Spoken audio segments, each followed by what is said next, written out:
Welcome back everyone, welcome to civil services study.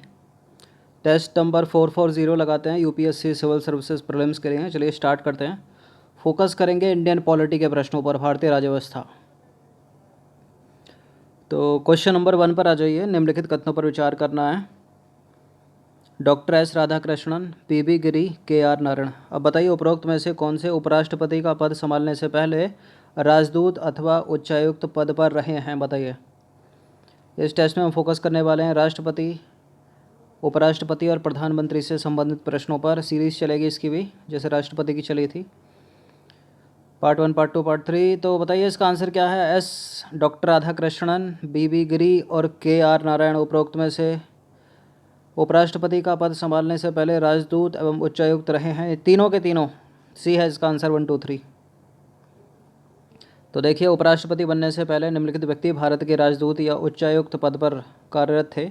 के R Narayan, जो 1976 से लेकर 1978 चीन में थे, और बीबी गिरी 1947 से 1951 तक लेकर सिलोन श्रीलंका में, और एस राधाकृष्णन 1949 से लेकर 52 पूर्व सोवियत संघ रूस में।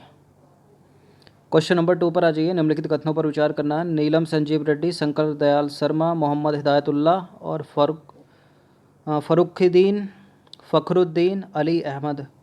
अब बताना है कि उपरोक्त में से कौन से व्यक्ति भारत के राष्ट्रपति एवं उपराष्ट्रपति दोनों रहे हैं। भारत के राष्ट्रपति एवं उपराष्ट्रपति दोनों रहे हैं। कौन कौन? देखिए, नीलम संजीव रेड्डी तो भारत के राष्ट्रपति ही रहे हैं, उपराष्ट्रपति ये बन नहीं पाए कभी। तो एक से एलिमिनेट करके तो इसको पूरा आंसर मिल जाएगा।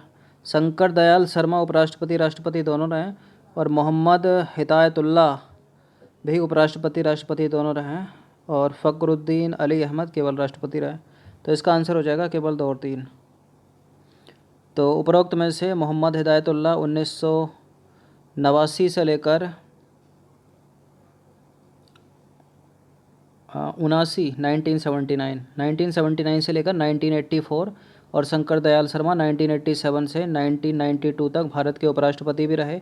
और नीलम संजीव रेड्डी और फखरुद्दीन अली अहमद भारत के उपराष्ट्रपति के पद पर कार्य नहीं किए, बल्कि सीधे राष्ट्रपति चुने गए। नीलम संजीव रेड्डी निर्विरोध यानी सर्वसम्मति से चुने जाने वाले राष्ट्रपति थे, याद रखिएगा। मतलब इनके विपक्ष में कोई नहीं खड़ा था, अपोजिट में। क्वेश्चन नंबर 3 है। निम्नलिखित में से कौन भारत के उपराष्ट्रपति तो रहे किंतु राष्ट्रपति नहीं रहे।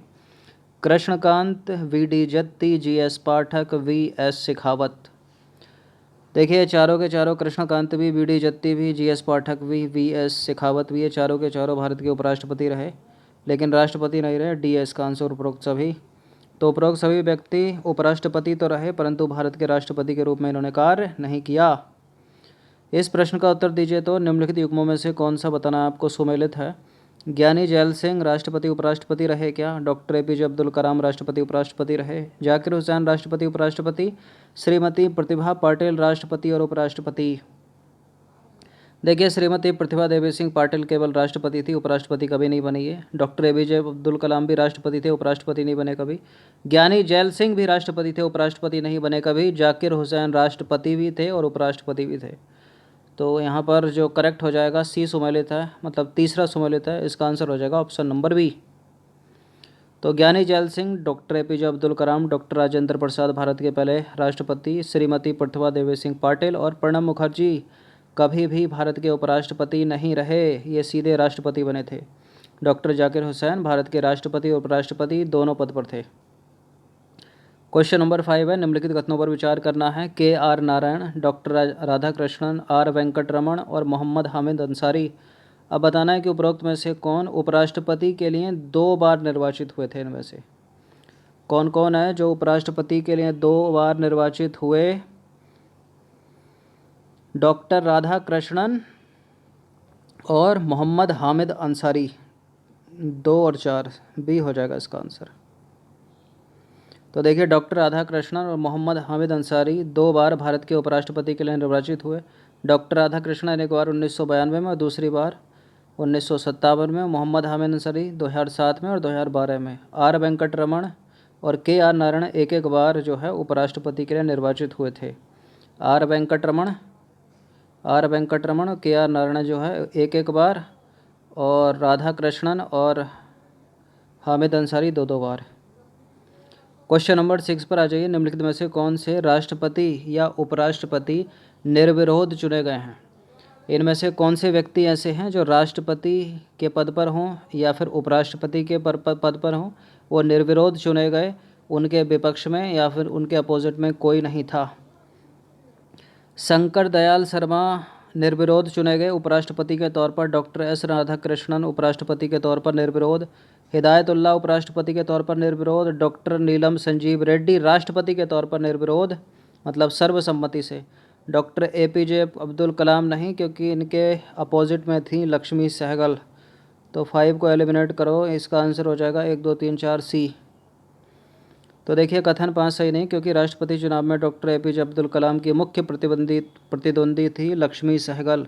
वर्ष 1977 में नीलम संजीव रेड्डी को सर्वसम्मति से निर्विरोध राष्ट्रपति चुना गया। Doctor S Radhakrishnan, M Hidayatullah और शंकर दयाल शर्मा को उपराष्ट्रपति के पद पर निर्विरोध चुना गया सर्वसम्मति से। क्वेश्चन नंबर 7 पर आ जाइए। भारत का प्रधानमंत्री नियुक्त किया जाता है, मनोनीत किया जाता है, निर्वाचित किया जाता है या फिर नियुक्त भी किया जा सकता है या और निर्वाचित भी? देखिए प्रधानमंत्री की होती है नियुक्ति। कौन करता है नियुक्ति? राष्ट्रपति द्वारा। तो नियुक्त किया जाता है, मनोनीत या निर्वाचित नहीं किया जाता। तो संविधान के अनुच्छेद 75(1) में उपबंध है कि प्रधानमंत्री की नियुक्ति राष्ट्रपति करेगा। अतः प्रधानमंत्री की नियुक्ति होती है, ना तो उसका निर्वाचन होता है, ना उसका चयन होता है और ना ही उसका मनोनयन होता है। ये प्रश्न मोस्ट इम्पोर्टेंट है। इस तरह के प्रश्न घुमा फिरा कर पूछ ले जाते हैं। संविधान के अनुच्छेद 74 फर्स्ट में मंत्रिपरिषद का प्रधान प्रधानमंत्री होगा, ऐसा लिखा है। क्वेश्चन नंबर 8 पर आ जाइए। निम्नलिखित कथनों पर विचार करना। 4 स्टेटमेंट है, बताना कि इनमें से कौन सा गलत है या सत्य है। पहला स्टेटमेंट है प्रधानमंत्री राष्ट्रपति के प्रसाद पर पद धारण करता है, बहुत बार बताया होगा ये। गैर संसद सदस्य भी प्रधानमंत्री नियुक्त हो सकता है। प्रधानमंत्री पद और गोपनीयता की शपथ मुख्य न्यायाधीश के समक्ष लेता है। प्रधानमंत्री पद और गोपनीयता की शपथ मुख्य न्यायाधीश यानी चीफ जस्टिस के समक्ष लेता है। प्रधानमंत्री के वेतन भत्ते के संबंध में उपबंध संविधान की 2री अनुसूची में है। बताइए इनमें से कौन कौन इनकरेक्ट है। देखिए प्रधानमंत्री राष्ट्रपति के प्रसाद पर पद धारण करता है, करेक्ट है ये तो। और प्रधानमंत्री पद और गोपनीयता की शपथ राष्ट्रपति के समक्ष लेता है, चीफ जस्टिस ऑफ इंडिया यानी मुख्य न्यायाधीश के समक्ष नहीं लेता। गैर संसद सदस्य भी प्रधानमंत्री नियुक्त किया जा सकता है।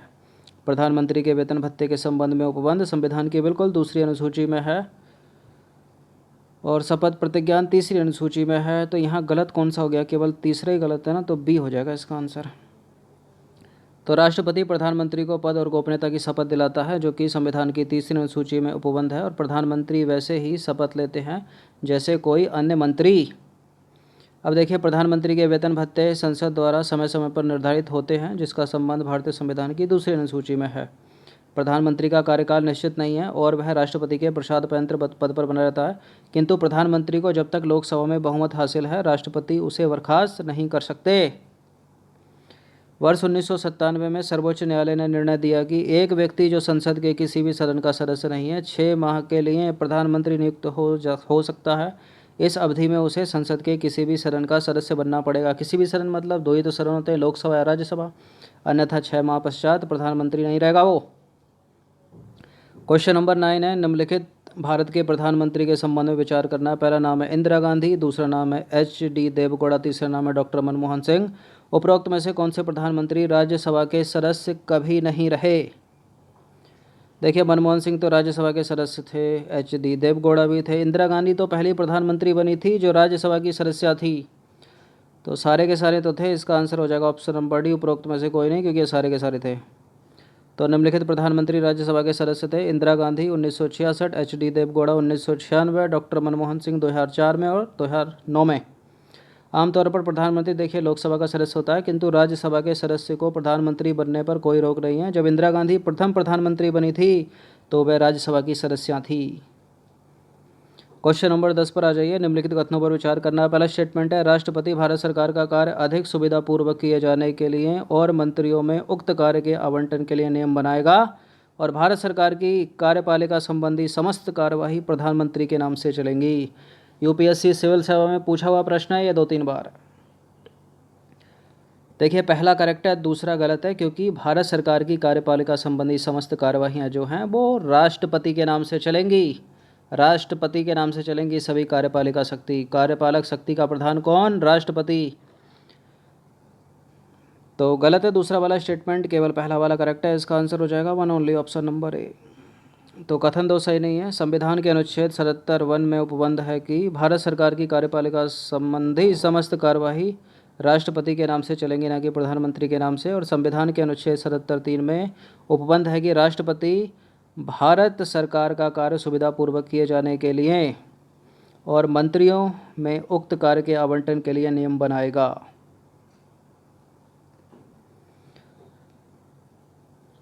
तो इस चीज़ को हमेशा याद रखना। और एक चीज़ वो भी याद रखना कि ये जो व्यवस्था है पूरी, इसका जो रियल हेड है वो प्रधानमंत्री है। भले ही कार्यपालिका की सारी शक्तियाँ राष्ट्रपति के नाम से चल रही हैं, लेकिन जो नाम मात्र का प्रधान है वो राष्ट्रपति है, और जो वास्तविक प्रधान है वो प्रधानमंत्री हैं भारत के, जैसा वर्तमान में है भी, देख भी रहे होगे आप।